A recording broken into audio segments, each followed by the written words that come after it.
Hey, so this is Dr. Bellis, Professor Bellis, Matt, whatever you guys are calling me. I just wanted to welcome you to this section of the Physics 140 labs. I hope everyone is healthy. I hope everyone is safe. That's the most important thing in all of this. I want to thank you for opting in to these section of the labs. This was something we wanted to try out given the conditions to both challenge and educate you for these labs in the second semester of the Gen Physics sequence. They're trying to be a continuation of what many of you were doing the first semester. So these are what we've been referring to as open-ended labs or design-based labs. As you know, the labs come with a little bit less guidance, and you're free to come up with how to approach these labs yourself. Sometimes you don't always approach it in the optimal way the first time, and it takes more time. This is where we think the learning comes into play. We've been doing these labs in small sections for a couple of years now, and we've really opened it now to the entire Gen Phys sequence for 130, and now we're starting to do it for 140. We are trying to encourage a creative mindset. We know that when you go forward in this world, whether it's during Siena or after Siena, you're going to be challenged to come up with creative solutions to new problems that are not in any textbook. And so we're trying to get everyone thinking about this from the get-go. The labs that many of you did in the fall term were designed to start this process, and it's a work in progress, so I'm sure some labs reach that end goal better than others. We want it to be more real world, again, where the solutions are not always known, where your equipment is not always perfect, which I'm sure you have realized happens in the labs as well, that things are not perfect.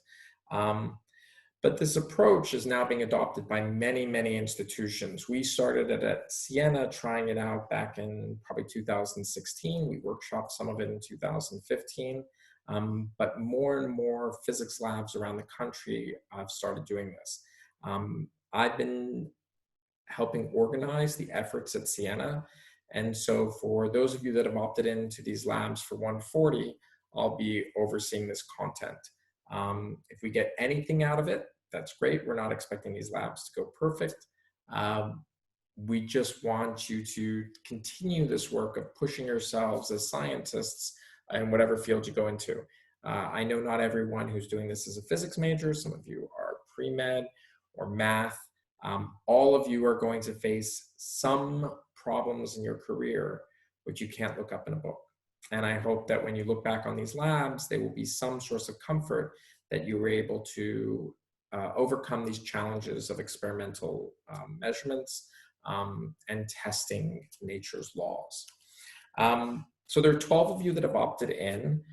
Most of you have said that you have materials at home. However, so it's Sunday night now. Tomorrow morning, Monday morning, I'll be putting in the mail packets of ideally all the materials that you will need to run these two labs. So we're expecting that each lab will take a week and a half, 2 weeks. You could get it all done in a day. When I say a week and a half, 2 weeks, I'm talking about you guys have a bunch of other stuff going on, so we'll be giving you about a week and a half or 2 weeks for each lab. So many of you will get the materials. Those of you who are getting the materials in the mail should have them by the end of this week. I posted the description for the first lab. Now you don't have to jump into it right away, but if you want to, you can read the PDF that I posted and see what you think about it.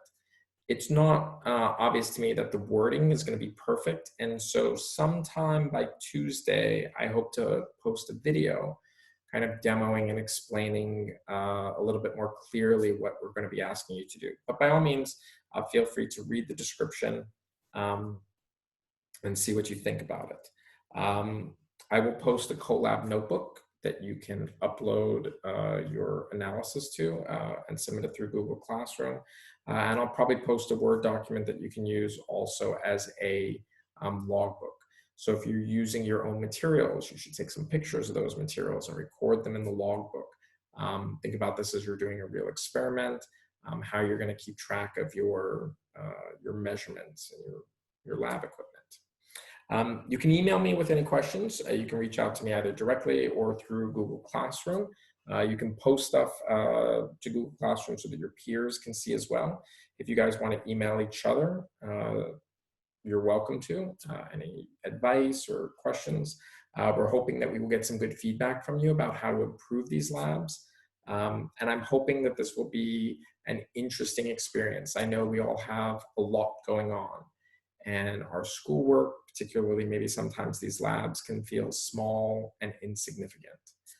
But I believe we're all going to get through this. I believe that there's another side of all this craziness, and that it's important to keep learning and keep moving forward.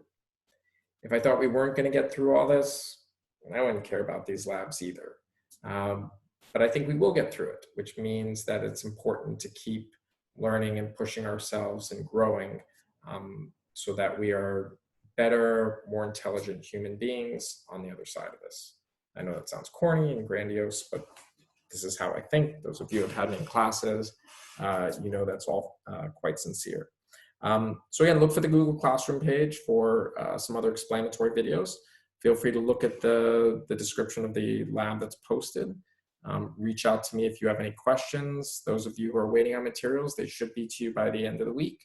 And I hope this is interesting. I hope you guys find ways to improve these labs, to push us as faculty to learn how to teach you better.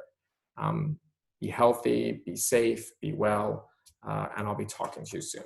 Okay, take care. How do I pause this?